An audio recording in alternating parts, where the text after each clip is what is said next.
Good morning. কি অবস্থা সবাই? ঘুম থেকে মাত্রই উঠছি, ওইটা ফেসবুকে ঢুকছি। এখন ঢুকতে যেয়ে দেখি ফেসবুকের গায়ে কেমন জানি সাদা সাদা জিনিস লাগিয়া রইছে। একটু বিশ্লেষণ করলাম, কইরা দেখি যে শীতকাল, ফেসবুকেরও শীত লাগতেছে মনে হয়। ওর গায়ে মনে হয় তুষারপাত হইয়া বরফ জমা গেছে। আমার তো হালকা ঠান্ডা লাগতেছে, এই কারণে আমি কাঁথা গায়ে দিয়ে রইছি, পাতলা একটা কাঁথা। তো ওর গায়ে তো তুষারপাত হইতেছে, ওর তো বরফ জমে গেছে গা, শরীরে একদম বরফ হইয়া সাদা হয়ে গেছে।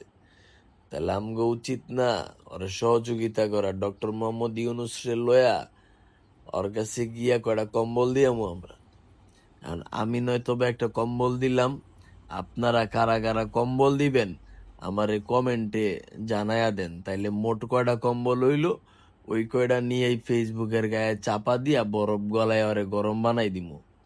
কি কোন সবাই?